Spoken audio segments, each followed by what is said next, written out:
İsa Mesih Hudayın sözü durmuş coşkunu İsa Mesih Hudayın sözü durmuş coşkunu Senin adında günem yuvuldu bütün kalbimi sana tapşırdım Senin adında günem yuvuldu bütün kalbimi sana tapşırdım Salam, mehriban ildeşler. Hoş geldiniz bizim şugünkü programmamıza. Men sizin şugünkü programma goşulup bilýäniňizde ören şat. Men her sapar şu gepleşigimizi bilen, sizin bilen duşşygyma sabırsyzlyk bilen garaşýan. Men şu gepleşigimiziň üstü bilen öwrenýän temalarymyz size günlük durmuşyňyzda kömek etýändir diýip umyt etýän. Eger sizde geçen gepleşikler barada soralar bolsa, ya da bellikleriniz bolsa, şeýle hem sizde dilegler bolsa, şu programmaň ahyryny görýän elektron poçta üstü bilen maňa hökman hat ýollap bilersiňiz. Men sizden eşitmäge sabırsyzlyk bilen garaşýan. Ýadyňyzda bolsa biz geçen gepleşigimizde kalmada näde rahatlyk tapyp bilýär. Şeýle hem Hudaýda kanagatlanma barada gurrun edip geçipdik. Ene şu rahatlygy biz İsa Mesih'te iman üstü bilen tapýandygymyz baradaky bir näçe ayatlara seredip geçdik. Men şuňky temany ýene-de şuňky gepleşigi ýene-de şu temada dowam etmekçi. Sebäbi şu dünýäde Hudaýda kanagat tapmaklyk kyn bizde. Sebäbi töweremizde seretýäs, gözümizden görýän zatlary biziň ünsümizde Hudaýdan soňýa. Ýöne Hudaý mukaddes sözü bize ýene-de Hudaýa getirmäge, ünsümizde Hudaýa gönükdirmäge kömek etýär. Men şoň üçin başga da bir näçe ayatlara sizin bilen şu gün seredip geçmekçi. Gelin häzir Kolosiýalar 3-nji bab 15-nji ayatda näme diýilýär, şoňa seredelin. Kalbyňyzda Mesihiň parahatlygy hüküm türsünýär. Bizde Mesihiň parahatlygy kalmada hüküm türmeýär. Eger biz Hudaýa tabilikde ýaşamasak, ýöne biz Hudaýa tabin bolup ýaşasak, hem İsa Mesih'e iman edip ýaşasak, diňe şu pursatda biziň kalmada Mesihiň parahatlygy hüküm türüp bilýär. Ýadyňyzda bolsa İsa Mesih şol haça çüýlenip, ölüp soň göge galmadynyň öň ýanyna özüniň mukaddes ruhuny bize iberjekdigini aýdypdy. Yani bu Yohanna kitabynyň 14-nji, 15-nji, 16-njy ayatlaryna özüňiz okap bilersiňiz. Şu ýerde İsa Mesih men size parahatlygymy goýup barýan, ýöne men muny dünýäniň berşiýaly beremok diýär. Beýle diýdigi näme? Biz dünýä töwereginde seretýäs. Eger biz gözümiz şu dünýädäki zatlara dikilse, biziň kalmada rahatlyk bolmaýar, parahatlyk ýok. Ýöne biz gözümiz Hudaýa dikilene, töwerekde görýän zatlarymyz bize täsir etmeýär. Sebäbi İsa Mesih öz mukaddes ruhunyň üstü bilen bize içki rahatlygy berýär. İçimizde rahatlyk berýär. İçimizdäki rahatlyk İsa Mesih'e iman üstü bilen dowam etýär. Hemem şol İsa Mesih'e bolan imanymyz şu töwerekdäki görýän zatlarymyz şu biziň imanymyza täsir etip bilmeýär. Ene gelin ýene-de Mezmur kitabynyň 10-njy babynyň 6-njy aýatyna seredip geçelim. Ene şu ýerde biz şeýle edil Dawud paçaň dile geçýäli, özümiziň günlük durmuşymyzda şeýle dile getip bilýär. Men bolsa bil bagladym bu paly söýgüňe. Yüregim halas edişine begener. Men Rabbe nagma aýdaryn. Sebäbi ol maňa jomartlyk etdi. Ene şeýle dile getip bilýär. Sebäbi Dawud paça Hudaýyň söýgüsini, hem Hudaýyň häsiýetine gowy düşünen adam. Ol şoň üçin bize şeýle Mezmur kitabynyň üstü bilen ruhlandyryp bilýär. Öz baştan geçiren tejribeleriniň üstü bilen, hem özüniň Hudaýa bolan ýakyn gatnaşygynyň üstü bilen bizi Mesihler hökümine ruhlandyrýar. Ol yine de Mezmur kitabının 16. babının 6-8 ayetlerine bir de şeyle öğretiyor. Men çağıryan seni, çünkü sen berersin bana cevabı. Ey Huday, kulak koydu, eşit menin sözümü. Yağlardan yana senin pena gözleyerleri, elin bilen halas etdiyen sen, acayip vepalı söygüğünü görköz. Goru meni gözün görücü yalı diye. Yine şiirde de görüyor. Olam şu Davut Padişah şonu dilege uğrup otur. Ol hemişe Hudaý çağırıp, ey Hudaý, islenik ýagdaýda, nähili ýagdaýda bolanam bolsa, maňa özüň jogap ber diýe. Hudaý kulak koydu, men sözümi eşşi wagt diýe. Men düşmanlarym bar, ýöne meni düşmanlarymdan halas et diýe. Maňa şeýle etmek bilen, sen meni halas etmek bilen, maňa öz ajaýyp söýgüňi görköz diýip otur. Yine de soňky bölümne diýe, goru meni gözüň görüjü ýaly diýe. Gözüň görüjü ýaly men goru diýip otur. Ene bizem şeýle dile getip bilýär. Hudaýyň özü bize günnelik durmuşymyzda edil Davut Padişah kömek etşi ýaly, bize de şeýle kömek etmäge taýar. Sizi hem özüniň görüjü ýaly gora saklamaga da taýar. Yine de Mezmur kitabının 142. babının 8. ayetinde de şeýle diýär. Ertirlerine maňa duydur wepaly söýgüňi. Çünkü sana bağlayan bili. Maňa bildir yöremeli ýolumy. Çünkü men sana intizardyryn diýär. Berde de görýär, şol Davut Padişahyň ýüregini, ol şeýle Hudaýyň öňünden ýolundan yöremäge onu güýçli isleg arzular bar kalbyndan. Şoň üçinem diýe maňa öz wepaly söýgüňi duýdur diýär. Täp men sana bil baglap otyryn diýär. Berde biz güýçli ynamy görýär. Şeýle Davut Padişah İsa güýçli iman etmek üstü bilen Hudaýa iman edip öz kalbyna rahatlyk tapdy. Ol Hudaýa güýçli ynandy öz döwründe. Men sana intizardyryn diýär. Biz öz durmuşymyzda edil Davut Padişahyň aýtýaly, ey Hudaý, men sana intizar diýip aýtyp bilersmi? Şu zatlar barada oýlanmaklyk gaty wajyp. Biziň her birimizde şu durmuşda mätäçlikler bolýar. Mende mätäçlikler bar, men bilýän sizde de mätäçlikler bar. Biziň her birimizde aýratyn mätäçlikler bar. Ýöne nähili mätäçlikler bizde bolubersin, şonu diňe Hudaý kanagatlandyryp bilýär. Haçan biz Hudaýda öz kalmada kanagatlanma tapanna, Hudaý öz watyna bizi zerur bolan zatlar bilen üpçün etýär. Täp Hudaý öz sözüne şonu bize wada berýär. Biziň her birimiz bilýär, Hudaý hiç açan yalan söz demeýär. Siz bilýäňiz Matta kitabynyň 6. babynyň şu soňuny, şu babyň soňragyna özüňiz seredip görýäňiz. Şu ýerde Hudaý bize özüniň nähili alydy etşi barada, şonu bize aç-açan görkezýär. Diňe Hudaý bizi kanagatlandyryp bilýän ekeni. Şonu bilýäňiz 32-nji hem 36-njy aýatlaryna özüňiz seredip görüň. Siz ilki bilen men padişahlygymy agtaryn diýdi. İsa Mesih şol Matta 6-da aýda otur şonu. İlki bilen men padişahlygymy agtaryn diýdi. Men beýle diýdi, Hudaýyň ýoluny ýydarlaň, hem Hudaýy hoşal etmäge üns beriň diýdi. Galan zatlaryň hemmesi men sizi galan zatlar bilen üpçün ederim diýip Hudaýyň öz şu ýerde de wada berip otur. Eger biziň Hudaý bilen gatnaşygymyz dogry bolsa, başga zatlaryň hemmesini Hudaýyň özü düzetýär, öz watyna düzetýän ekeni.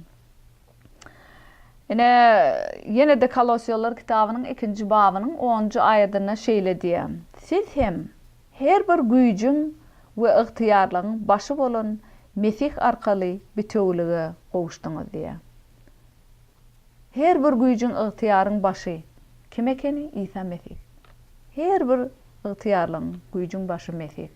Şol arkaly biz indi bütewlige gowuşdyk diýip bütew bolmaklyk indi bizde mätäçlik ýok. Şol İsa Mesih'in eden işi zararly. İsa Mesih'in bizi halas edip bize ebedi ýaşaýyş peşkeşini berenlik üçin. Hem şol İsa Mesih'te biziň ruhy barlyklarymyz. Şu ruhy taýdan baýlyklar bizde bar. Şu zatlaryň zararly biz bütewlige gowuşdyk. Şonu Pawlus bize Kolosyalar kitabyna ýatlady otur. Ene yine de Süleyman'ın peygamberleri 3. bab 3. 6. ayetlarda şeýle diye. Wepaly söýgüňi terk etme. Bağla onu boynuna. Yüreğin gatyna ýazyp goý. Şonda sen Hudaýyň hem adamlaryň nazaryna merhemet we awray taparsyň. Öz düşünjeňe dayanma. Bütün yüreğin bilen Rabbe bil bağla. Bar işlerinde onu tana. Ol senin yollarını doğrular diye. Ene şu yerde de Süleyman bize gaty gowmatlagat berýär. Wepaly Hudaýa bolan wepaly söýgüni hiç açan terk etme diye. Sebäbi Hudaýdan durmuş gelýär. Biz şonu bilýär, durmuş Hudaýdan.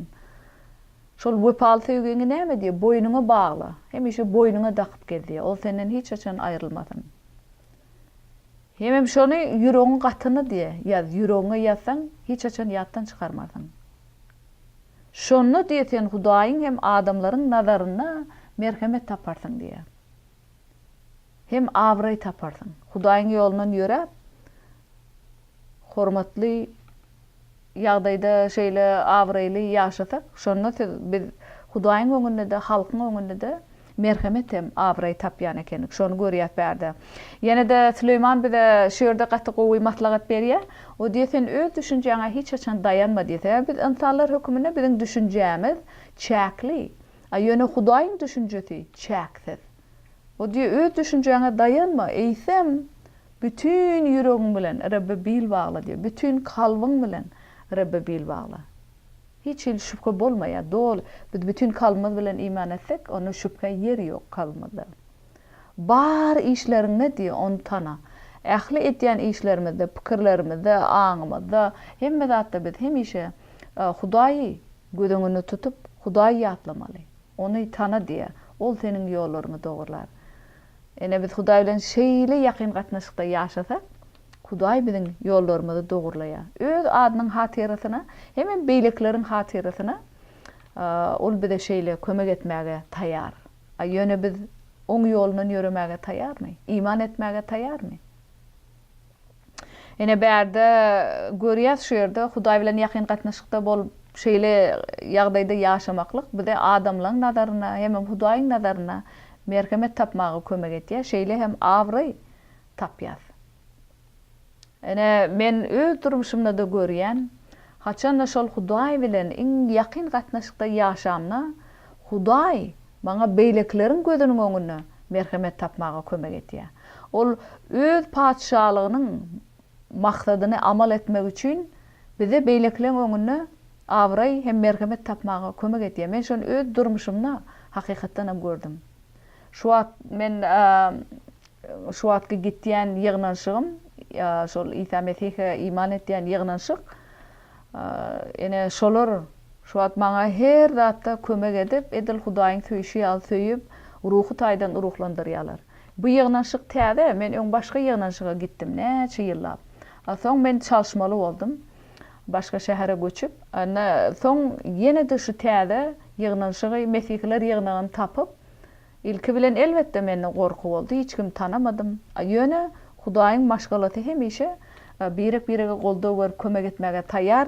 Men Hudaý bilen ýakyn gatnaşykda bolanlygym derarly, Hudaý maňa şol İsa Mesih'däki, şol ýygnakdaky Mesihleriň öňünde merhemet tapmagy maňa kömek etdi. Ene biziň her birimizde de Hudaý şeýle kömek etmäge taýar. Nire gitsegem, nirede bolsam, oň bilen dogry gatnaşyk, Hudaý bilen dogry gatnaşykda bolsak, ol bize hemişe kömek etýär. Biz onu käwat bilmeýäsem Hudaýyň kömek edip oturanyny. Ýöne bu Hudaýyň häsiýeti, ol öz şagalaryny söýüp, öz şagalarynyň aladasyny edip bize kömek etmek isleýär. Ýöne şu zatlaryň hemmesi iman üstü bilen mümkin. Ýene de başga esasy şol imanly durmuşda esasy üns bermeli adamyň dileg. Hemişe ene men size Dawud padşahyň dileglerini okap geçdim. Dilegsizlik biziň durmuşymyzda bu päsgelçilik berýär bize, bökdünçlik berýär. Sebäbi dileg etmeklik, Hudaý bilen hemişe şeýle gepleşikde bolmaklyk bize ýol açýar Hudaý bilen gatnaşygymyzda. Aramyzda ýol açýar.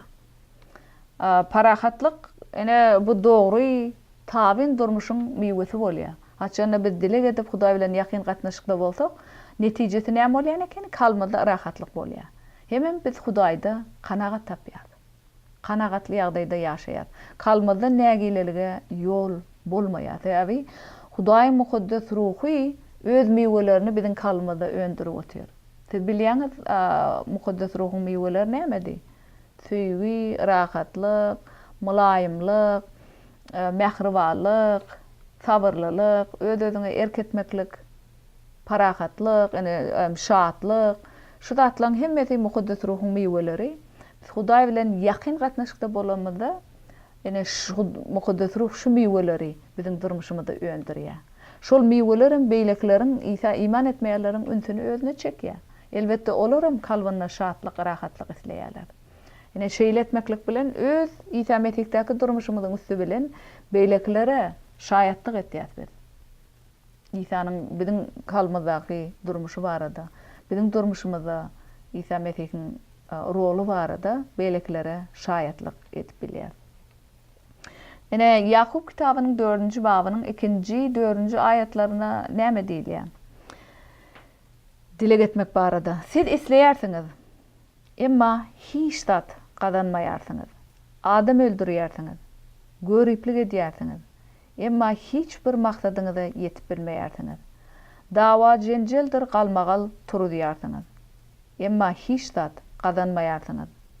Sebäbi Hudaýdan dilemeýärsiňiz. Diläniňizde de hiç wagt almaýarsyňyz. Sebäbi yaman niyet bilen öz nefsiňi doýurmak üçin dileýärsiňiz. Ey bewepalar, dünýä bilen dostluk Hudaýa düşman bolýandygyny bilmeýärsiňizmi? Kim dünýä bilen dostlaşsa, Hudaýa düşman bolýandyr diýär. Biz şu ayetlarda da görýär, dilegiň nähili wajypdygyny. Her bir zatda biz Hudaýyň öňüne gelip öz şol näme biziň kalmyzda, näme isleg, näme soraw, näme dileg bolsa, Hudaýyň öňüne biz şonu getirýär açyçan. Hem Hudaýdan bize kömek etmegini soraýar. Ol bize durmuşymyzda kömek etmäge taýýar. Şonu biz bärde görýär. Haçan biz özümizi şöhratlandyryp, özümizi kanagatlandyrmak islesek, öz-özümizi biz ýetirlige duçar etýär. Edil şu ýerde Yakubyň aýdyp oturuşy ýaly biz öz islegimiz dawa, jenjel şeýle öz aramyzda şonu turdup, birek-birege görüplik edip öz maksadymyza ýetjek bolup otur. Şeýle ýagdaýda bu zatlar Hudaýy kanagatlandyrmaýar, Hudaýy hoşal etmeýär. Biz dileňizde de hiç zat almaýarsyňyz diýär. Sebäbi yaman niyet bilen öz nefsiňi doýurmak üçin dilek etýärsiňiz diýär. Öz nefsiňizi doýurmak üçin dilek otyrsyňyz diýär. Soň näme diýe bärde? Dünýä bilen dostluk Hudaýa düşman bolýandygyny bilmeýärsiňizmi? Kim dünýä bilen dostlaşsa, Hudaýa düşman bolýar diýip Yakup bize şonu duýdurup otyr. Biz Hudaýyň padşahlygyna bolanda atlara bilen gyzyklanmaly. Bu dünýädäki zatlar bilen gyzyklanmaly däl. Elbetde hoş habar paýlaşmak bilen gyzyklanýar. Biz şu dünýäde ýöne biziň esasy hakyky öýümüz gökde. Biz hemişe şoňa tarap ymtylýar.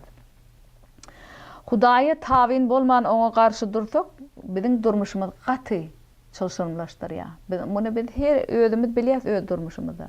Ýöne haçan biz bar ünsümizi Hudaýy şöhratlandyryp, onu Hudaýda diňe Hudaýda kanagat tapsak, bizde şol Hudaýly islegler, biziň kalmyzdaky islegler saplanýar. Hudaýyň mukaddes ruhy şonu saplaýar, täminleýär biziň isleglerimizi. Soň biziň isleglerimiz Hudaýyň erkine gabat gelýär. Bu biziň öz nefsimizi doýurmak üçin isleg däl de, eýsem Hudaýy hoşal etmek islege öwürleýär. Hem Hudaýa hormat goýmak barada islege öwürleýän ekeni. Ýene de Filipler kitabynyň 4-nji babynyň 6-njy 7-nji ayatlaryna dilek barada şeýle zatlar öwrenýär. Hiç zady gaýgy etmäň. Gaýtam Hudaýa şükür edip, her bir ýagdaýdaky ähli mätäşliklerinizi oňa doga dileklerde aýdyň. Şonda Hudaýyň parahatlygy ýüreklerinizi we pikirlerinizi İsa Mesih arkaly gorar. Bu parahatlyk insan düşünürden juda belentdir diýär. Ene şu ayette aydylan parahatlıklı durmuşumuzda biz görmek üçün islendik ýagdaýda Hudaýa dilek etmeli. Islendik ýagdaýda bärde hiç zady gaýgatmaň diýe. Hiç zady gaýgatmaň. Hudaýa şükür edip her bir ýagdaýdaky ähli mätäçliklerini oňa doga dileklerde aýdyň diýe. Biz islendik zat bizde näme mätäçlik bolsa, näme kynçylykly pursat, näme keselçilik boluversin, näme bökdünçlik bolsun, tapady ýok. İslendik ýagdaýda ähli mätäçliklerini diýe, ähli. Diňe birin diýen ähli. Onu doga dilekleriň üstü bilen Hudaýa aýan ediň diýe. Hiç ýyl gaýgy etmeden Hudaýyň öňüne gelýärse, ene Hudaý, şu meniň dilegim. Men şunu sen öňüne getirýän, öz isleňe görä jogap ber diýär. Ähli mätäçliklerimizde. Şonu eger bir şeýle etdik näme diýe? Hudaýyň parahatlygy yüreklerimizi we pikirlerimizi İsa arkaly gorar diye. Täze bizim üntümüz Hudaýda, İsa Mesih'de şol bize rahatlyk berýär. Islendik zatda on kömek etjekdigini bilýär. Ene şol ynam bizim kalmada parahatlyk gorap taklaýar. Ähli mätäçlikleriň içinde İsa Mesih'e bolan iman bizim kalmada gorap saklaýar. Hem şol parahatlyk diýe şu ýerde aýdylan parahatlyk insan düşünürden juda belentdir diýe. Biz Hudaýyň şu ýerde aýdyp oturan parahatlygyny biz öz insan aňymyzda şoňa akyl ýetirip bilmeýäs. Ýöne Hudaý özüne iman etýärleri şonu berýär. Size de şonu bermek isleýär şu an. Size nähil mätäçlikler bar şu an öz durmuşyňyzda? Nähil mätäçlik boluversin? Hudaýyň öňünde hiç bir zat kyn däl ýa-da uly däl. Ol bar zat edip bilýän, başarýan Hudaý. Şoň üçin ol diýe ähli mätäçliklerini doga dilek bilen maňa getiriň diýe. Soň şonu men elimne goý. A men bolsa saňa rahatlyk, parahatlyk berjek kalbyňy diýe. Men berjek parahatligym ne? Sizin yüreklerinizi hem pikirlerinizi gorap saklap rahatlyk berýär diýe. Gaty güýçli wada berdi, gaty güýçli wada. Ene Efesler kitabynyň 1-nji babynyň 17-nji 19-njy aýatlaryna da bize güýçli wadalar berilýär. Men Hudaý, Rabbimiz İsa Mesih'iň beýik atasyna siziň üçin dilek etýärin. Goý ol size onu has oňa tanap bilmeňiz üçin size mukaddes ruhyň akyldarlygyny hem ilhamyny bersin. Hudaýyň öz şagyrlarlaryna beren umydyna, halkyna eçilen şöhratly mirasynyň baýlygyna we biz iman edenlere görkezden deňsiz taýsız gudratyna göz ýetirmek üçin goý ol ýüregiňiziň gatyny nurlandyrsyn diýip dilek etýärin diýe. Ene şu ýerde Pawlusyň şol Efesler ýygnagyny naklar üçin eden dilegini men siziň üçinem dilek etýän, siziň durmuşyňyzda da. Ene şu ýerde edilen dilek siziň üçin hem dilek. Gaty wajyp berdi. Hasem şol Hudaýy tanamak, hem oň mukaddes ruhyň akyldarlygyny hem ilhamyny bersin diýip men dilek etýän. Täze mukaddes ruhdan gelýän akyldarlyk bize şu durmuşda yol görkezýär. Hem şol mukaddes ruhyň akyldarlygyny, ilhamyny men siziň üçinem dileýän, siziň durmuşyňyzda, günnelik durmuşyňyzda. Hem Hudaýa ýakyn gatnaşyňyzda şol akyldarlygy hem Hudaýyň güýjini siziň üçin dileýän. Hudaý şol öz şagyrlarlaryna umyt beren. Bize umyt beren. Hem şol şöhratly mirasynyň baýlygyna geljekde biz şol baýlyga daýanyp ýaşaýar. Ol özüne iman etýärlere nähili deňsiz, taýsız gudrat berdi. Özüne iman etýärlere deňsiz, taýsız gudrat berdi. Menem diýen goý ol siziň ýüregiňiziň gatyny nurlandyrsyn. Şuň kun hem.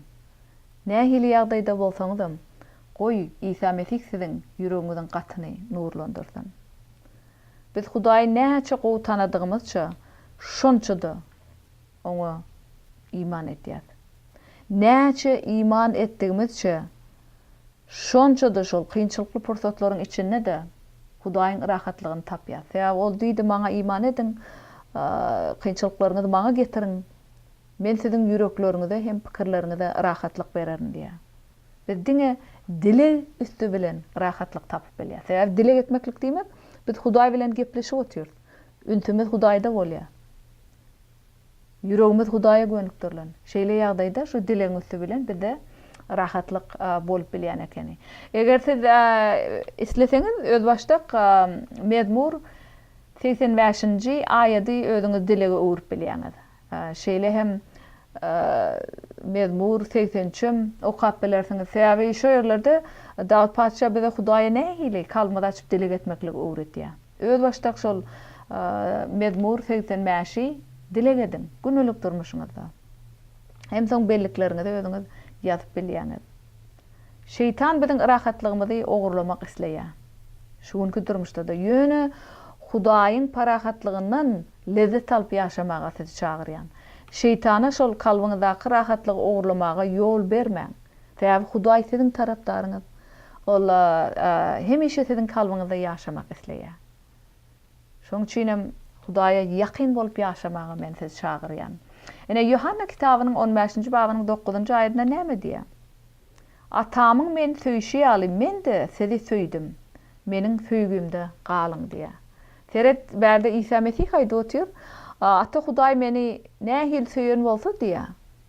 Hudaýyň söýgüsi güýçli. Men hem sizi diýär. Şeýle söýýän, güýçli söýýän diýip otyr. Men siz diýär men söýgümde galyň diýär. Berde gaty odan sözler bize İsa Mesih aýdyp otyr. Men söýgümde galyň diýär. Şonda siz durmuş ýaşaýyş tapýaňyz diýär. Bu dünýä bize ýaşaýyş bermeýär. Yine de Hudaý bize gaty güýçli sözler diýär. İşaya 43 2-nji 3-nji aýatlarda men sen adyny tutup çağırdım, sen meniňki diýär. Seniň bilen bolaryn suwdan geçeniňde, derýalardan geçeniňde sen gark etmez olar. Odyň içinden ýöreňde ýanmarsyň, ýalyn ýakmaz seni. Men seniň Hudaýyň irip, seniň halasgaryň diýär. Ol Hudaý şonu sizi ýüzlenip otyr. Oýlanyp görüň. Siz Hudaý bilen şeýle durmuşyňyzda, araňyzda düşýän, öltüňizi bölýän hiç bir zat bolmadyk bolsa, nähili owadan durmuş bolardy. Rahatly owadan durmuş bolardy. Siz şeýle durmuşa eýe bolmak isleýäňizmi? Onda siz Hudaý bilen ýakyn gatnaşykda bolup, Hudaýy dileg etmäge sizi çagyrýan. Şonda siz şeýle durmuşa eýe bolýaňyz. Gynansaňam biziň şuňky gepleşigimiz tamamlanýar. Men sizi ýene-de eneki gepleşigimize goşulmaga çagyrýan. Häzirlikçe hoş sag bolun.